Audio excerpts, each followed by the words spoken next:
ಸರಿಯಿಲ್ಲ. ನನಗೆ ಇನ್ನೊಂದು ಪ್ರಶ್ನೆ, ಬಹಳ ಜನರ ಪ್ರಶ್ನೆ, ನಿಮಗೆ ಹೋದಲ್ಲಿ ನಿಮ್ಮ ಟೋಪಿ ಮೇಲೆ, ಕನ್ನಡಕದ ಮೇಲೆ ಬಹಳ ಕಣ್ಣು ಅಂತ ಅನ್ಸುತ್ತೆ, ನನ್ನನ್ನು ಸೇರಿಸಿ. ಹೌದು, ಇದು ನಿಮಗೂ ಕಣ್ಣಿದೆ.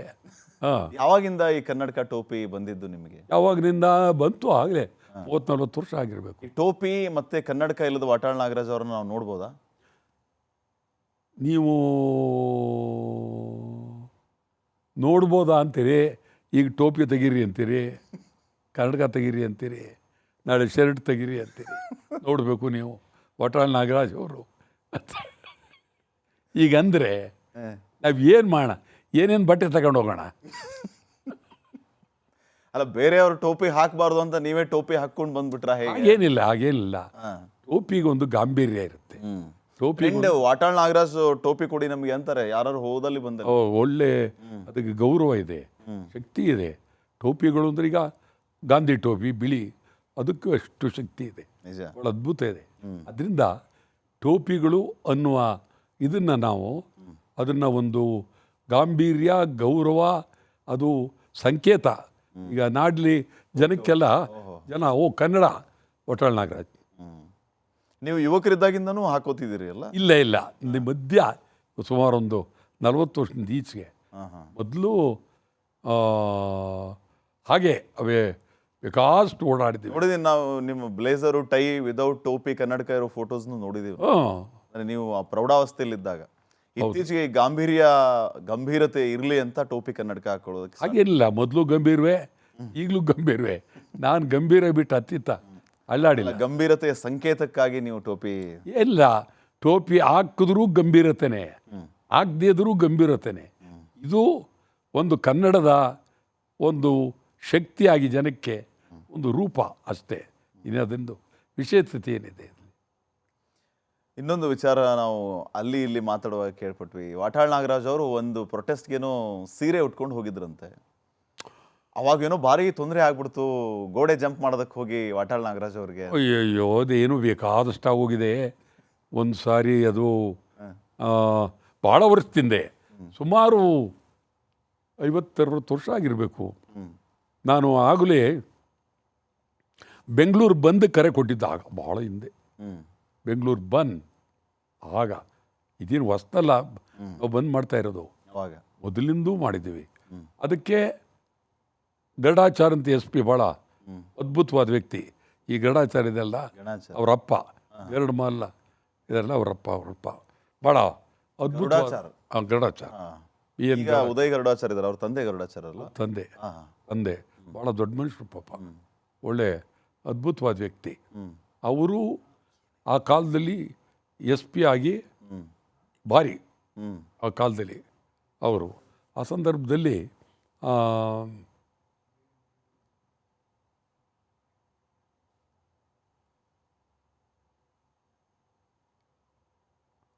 ಒಂದು ಗಂಭೀರವಾಗಿ ಚಿಂತನೆ. ಆವಾಗ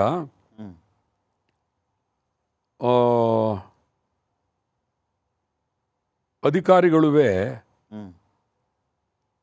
ಕನ್ನಡದ ಬಗ್ಗೆ ಭಾಳ ಪ್ರಾಮಾಣಿಕತೆ ಇತ್ತು, ಕನ್ನಡದ ಬಗ್ಗೆ ಭಾಳ ಪ್ರೀತಿ, ಅಭಿಮಾನ, ಇದೆಲ್ಲ ಆ ಕಾಲದಲ್ಲಿ.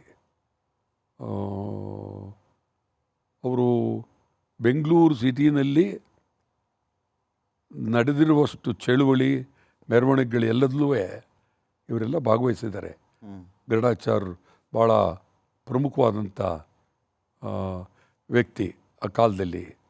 ಇದು ನಿಜವಾಗ್ಲೂ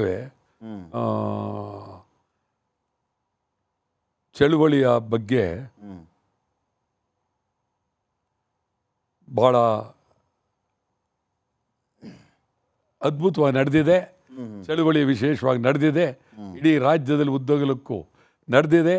ನಾನು ಸುಮ್ಮನೆ ಒಂದು ಜೋಕ್ ಕೇಳ್ತೇನೆ, ನೀವು ಕೈ ಈಗ ಸನ್ನೆ ಮಾಡ್ತಿದ್ರಲ್ಲ ಹಿಂಗಂತ, ಥಾಟ್ಸೇ ಹೊಟ್ಟೋಯ್ತು ಜೊತೆಗೆ ನನ್ನ ತಲೆಯಲ್ಲಿ. ನೀವು ಅಲ್ಲಿ ಆ್ಯಕ್ಷನ್ ಕೊಡ್ತಾ ಇದ್ರಲ್ಲ, ನೀವು ಏನೋ ಹೇಳ್ತಾ ಇದ್ರಲ್ಲ ಅಂತ ಹೋಗೇ ಬಿಡ್ತು. ಭಾಳ ಮೇನ್. ಅದಕ್ಕೆ ನಾನು 2 ನಿಮಿಷ ಏನು ಹಿಂಗಾಯ್ತಲ್ಲ, ಅದು ಕೈ ಹಿಂಗೆ ಜೋಮ್ ಹಿಡ್ದಂಗಾಗಿ ಹಿಂಗೆ ಮಾಡ್ತಾ ಇದ್ದೆ. ಏನು ಹೇಳಿದ್ರೋ 5 ನಿಮಿಷ ಅಲ್ಲಿ ಯಾರು ಇಲ್ವೇ ಇಲ್ಲ. ಯಾರಿಗೆ ಹೇಳಿದ್ರೋ, ಯಾರಿಗೆ ಬಿಟ್ರೋ ಅಲ್ಲ ನಾನೇನ್ ಕೇಳ್ತಿದ್ದೆ ಅಂದ್ರೆ ಒಂದ್ಸರಿ ವಾಟಾಳ್ ನಾಗರಾಜ್ ಅವರು ಸೀರೆ ಉಟ್ಕೊಂಡು ಆ ಸೀರೆ ಉಟ್ಟಿದ್ದೆ, ಟೈಮಲ್ಲಿ ಅದಕ್ಕೆ ಅವಾಗ ತೊಂದರೆ ಆಯ್ತು. ಅವರೇ SP ಆಗಿದ್ರು. ಹಾ. ಅವಾಗ ನಾನು ಇದು ಬೆಂಗಳೂರು ಬಂದು ಕರೆ ಕೊಟ್ಟಾಗ 144ನೇ ಸೆಕ್ಷನ್ 144 ಸೆಕ್ಷನ್ ಜಾರಿ ಮಾಡಿದರು. 144 ಸೆಕ್ಷನ್ ಜಾರಿ ಮಾಡಿದರು. ಸೆಕ್ಷನ್ನ ಬ್ರೇಕ್ ಮಾಡ್ತೀವಿ ಅಂತೇಳಿ ಚಾಲೆಂಜ್ ಮಾಡಿ ನಾವು ಓದ್ಕೊಂಬಿಟ್ಟು ಹೊರಗಡೆ ಮರೆಯಾಗಿ ಸಿಕ್ಕಲೇ ಇಲ್ಲ. ಅವ್ರು ಏನೇ ಬೇಕಾದಾಗಲೂ ಸಿಕ್ಕಲಿಲ್ಲ. ಸೊ ಅವ್ರಿಗೆ ಆ 144 ಸೆಕ್ಷನ್ ಯಾವತ್ತು ಬಂದಿದೆ ಅವತ್ತು ಬರಲೇಬೇಕು ನಾವು ಅಂತೇಳಿ ನಾವು ಇಲ್ಲಿ ಹೆಸರುಘಟ್ಟ ಪಕ್ಕದಲ್ಲಿ ಐವರಕಂಡಪುರ ಅಂತೇಳಿ ಅಲ್ಲಿ ಎಲ್ಲ ಸೇರಿ ಸರ್ವೆ ತೋಪ್ನಲ್ಲಿ ಮಲಗಿ ಅಲ್ಲಿಂದ ಒಂದು ಲ್ಯಾಂಡ್ ಮಾಸ್ಟರ್ ಕಾರು ಬಂದು ಅಲ್ಲಿಂದ ಪೊಲೀಸ್ಗೆ ಕಣ್ ತಪ್ಪಿಸ್ಕೊಂಬರಬೇಕು, ಪೊಲೀಸ್ ತಪ್ಪಿಸ್ಕೋಬೇಕು ಅಂತೇಳಿ ಅಲ್ಲಿಂದ ಬಂದು ಒಬ್ಬರು ಜಾಗೀರ್ದಾರ್ ಅಂತೇಳಿ ಪತ್ರಕರ್ತರು ಭಾಳ ಬೇಕಾದವರು, ಅವ್ರ ಮನೆಗೆ ಹೋಗಿ ಒಂದು ಸೀರೆ ಬೇಕಲ್ಲ ಅಂತೆ. ಭಾಳ ಖುಷಿ. ಅವ್ರು ಯಾತಕ್ಕೆ ಕೇಳಲೇ ಇಲ್ಲ ಪಾಪ, ಭಾಳ ದೊಡ್ಡ ಮನುಷ್ಯರು. ಅಯ್ಯಯ್ಯೋ ಅವ್ರ ಹೆಂಡ್ತಿ ಹೊಸ ಸೀರೆ ಕೊಡು ಸಾಹೇಬ್ರಿಗೆ ಏನೋದು ಕೊಡಿಸ್ರು ಪಾಪ. ಆಗ ಬಂದು ಅಲ್ಲಿ ಒಬ್ಬ ವೀರಭದ್ರಾಚಾರಿ ಅಂತೇಳಿ ಅದ್ಭುತವಾದಂಥ ಡ್ರೆಸ್ಸು ಮೇಕಪ್ ಮಾಡೋನು, ಅವ್ರದ್ದು ಹಾಕಿ ಸೀರೆ ಎಲ್ಲ ಉಡಿಸಿ ಎಲ್ಲ ಮಾಡಿ ಇಡೀ ಪೊಲೀಸು ಅವ್ರು ಹಿಡಿಕೆ ಆಗಲಿ ಹಿಡಿತೆ ಏನು ಮಾಡೋಕ್ಕಾಗಲ್ಲ. ಆನಂದರಾವ್ ಸರ್ಕಲ್ಲು ಅಲ್ಲಿ ಬಂದೆ. ಸುಮಾರು ಒಂದು 500 ಜನ ಪೊಲೀಸ್ ಇತ್ತು. ಅಲ್ಲಿ ಒಬ್ಬ ಸ್ಪೆಷಲ್ ಬ್ರಾಂಚ್ನವನು ಇವ್ರು ಇರಬೇಕು ಅಂತೇಳಿ ಅಲ್ಲಿ ಐಡೆಂಟಿಫೈ ಮಾಡ್ದ. ಸೀರೆ ಉಟ್ಕೊಂಡು ಹೋಗ್ಬಿಟ್ಟಿದ್ದೆ.